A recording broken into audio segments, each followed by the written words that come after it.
আজ শুনবেন কবিগুরু রবীন্দ্রনাথ ঠাকুরের শেষ লেখা কাব্যগ্রন্থ থেকে দুটো কবিতা। প্রথমে শুনবেন 15 নং কবিতা।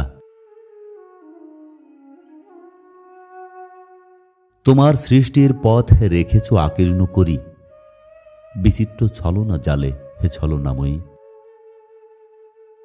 মিথ্যা বিশ্বাসের ফাঁদ পেতেছ নিপুণ হাতে, সরল জীবনে এ প্রবঞ্চনা দিয়ে মহত্ত্বে করেছ চিহ্নিত। তার তরে রাখনি গোপন রাত্রি। তোমার জ্যোতিষ্কতারে যে পথ দেখায়, সে যে তার অন্তরের পথ, সে যে চিরস্বচ্ছ। সহজ বিশ্বাসে সে যে করে তারে চিরসমুজ্জ্বল। বাহিরে কুটিল হোক, অন্তরে সে ঋজু, এই নিয়ে তাহার গৌরব। লোকে তারে বলে বিড়ম্বিত, সত্তরে সে পায় আপন আলোকে ধৌত অন্তরে অন্তরে। কিছুতে পারে না তারে প্রবঞ্চিতে। শেষ পুরস্কার নিয়ে যায় সে যে আপন ভাণ্ডারে।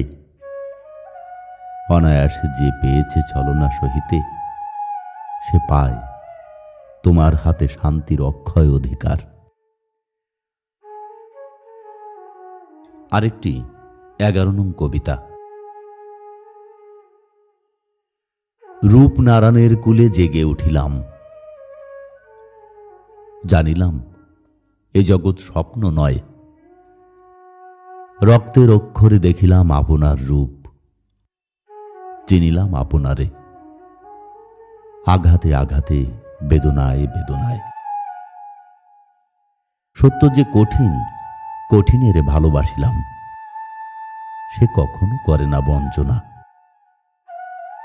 আমৃত্যুর দুঃখের তপস্যায় জীবন, সত্যের দারুণ মূল্য লাভ করিবারে, মৃত্যুতে সকল দেনা শোধ করে দিতে।